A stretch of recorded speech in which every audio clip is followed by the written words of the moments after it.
जय हिंद दोस्तों।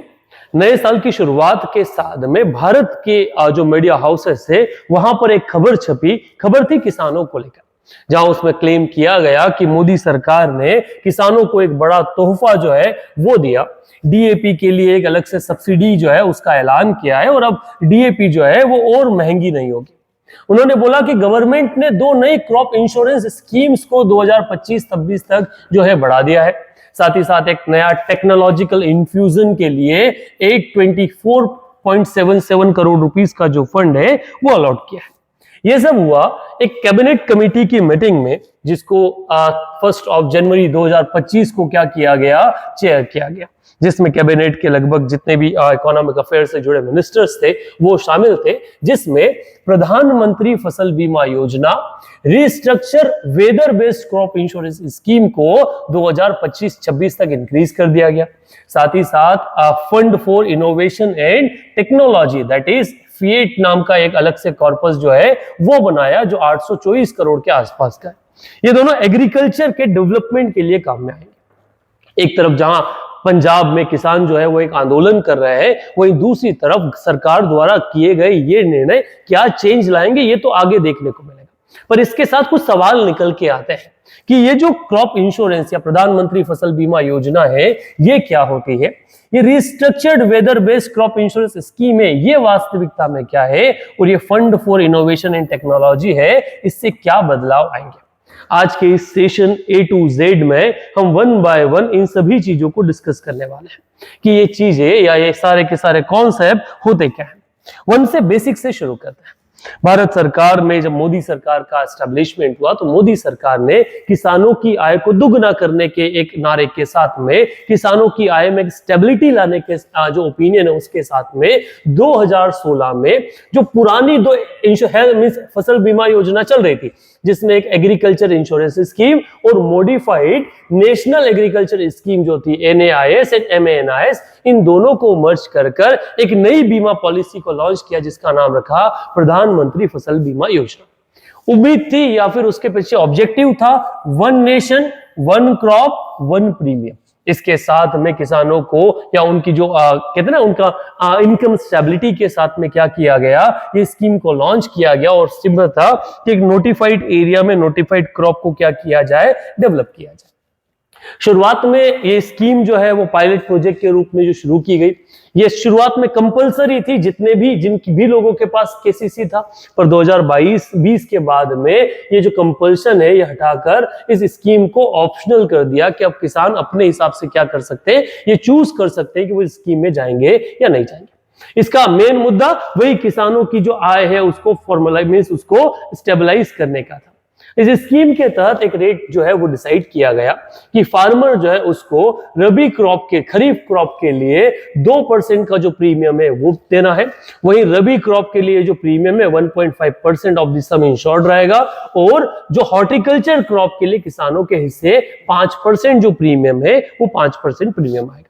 इसके अलावा जो बाकी बचा हुआ प्रीमियम है वो केंद्र और राज्य सरकार, सेंटर एंड स्टेट गवर्नमेंट है, उन दोनों के बीच में डिस्ट्रीब्यूट होगा, जिसमें उन्होंने एक अलग से प्रीमियम का पार्ट रखा। 2020 में उन्होंने जब एक्सपेंशन किया तो उसमें कुछ तय कर दिया कि सेंटर जो है वो उस प्रीमियम सब्सिडी में 30% जो है वो अनइरिगेटेड के लिए और 25% जो है वो इरिगेटेड एरिया के लिए क्या करेगा, देगा, बाकी हिस्सा स्टेट को देना होगा।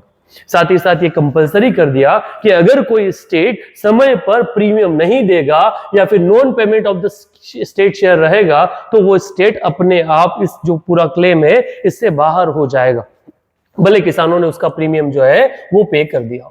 अब इस सब के साथ में इस स्कीम को जो है वो लॉन्च किया गया।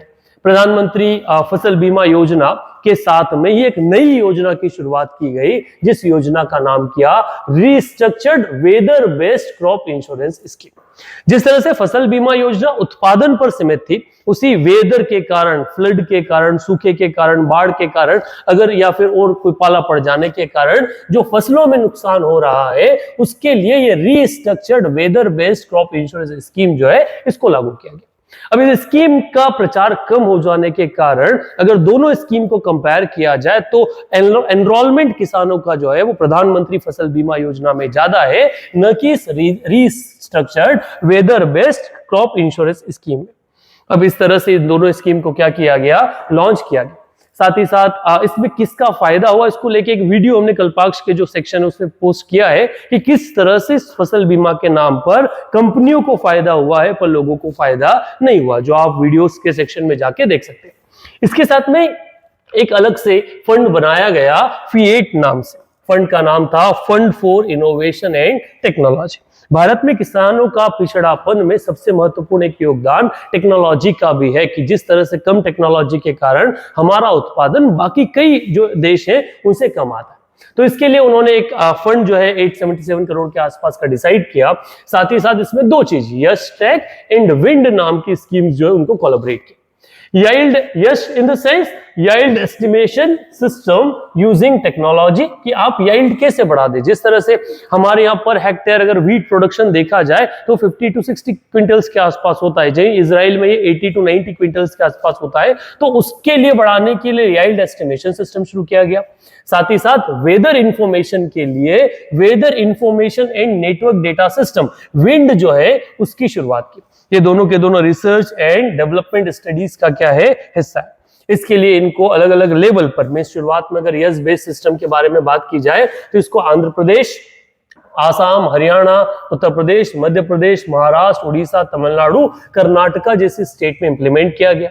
जब विंड के बारे में बात की जाए तो शुरुआत में इसको ब्लॉक लेवल पर ऑटोमेटिक सिस्टम बनाया गया, फिर बाद में पंचायत लेवल पर इसे क्या किया जाएगा, इंस्टॉल किया जा रहा है, जिससे रियल टाइम डेटा जो है वो वेदर को लेकर किसानों को मिल पाए। अगर वेदर अपडेट सही से मिल पाएगी तो किसानों के लिए आने वाले टाइम पीरियड पे क्रॉपिंग के लिए काफी अच्छा हो जाएगा कि हम क्या कर पाए, अच्छे से उन्हें मैनेज कर पाए। ये जो डिसीजन है उस डिसीजन में एक और बड़ा नाम था और वो नाम था डीएपी सब्सिडी को लेकर, D ammonium phosphate. D ammonium phosphate जो एग्रीकल्चर में एक इंपॉर्टेंट या प्रोडक्शन को बढ़ाने के लिए एक इंपॉर्टेंट रोल प्ले करता है, और इसके आपूर्ति के लिए हम मोस्टली किस पे डिपेंडेंट है, तो हम रशिया, मोरक्को या और विदेशी देशों पर। इसका 60% प्लस जो इंपोर्ट है वो हमें बाहर से करना पड़ता है। वर्तमान में किसान काफी इसकी शॉर्ट सप्लाई जो है उससे जूझ रहे हैं, जिस कारण से सेंटर गवर्नमेंट ने जो इनकी बढ़ती प्राइस है उसको कम करने, क्योंकि सरकार विदाउट सब्सिडी 3,500 रुपए पर बैग पड़ता है या पर टन आता है, तो इसको कम करने के लिए एक सब्सिडी जो है वो जारी की। इस सब्सिडी के लिए एक और अमाउंट जो है सरकार ने क्या कर दिया है, निकाल दिया। साथ ही इसके अल्टरनेटिव के तौर पर भारत की एक इफ्को के साथ मिलकर सरकार ने नैनो डीएपी जो है उसका डेवलपमेंट किया है।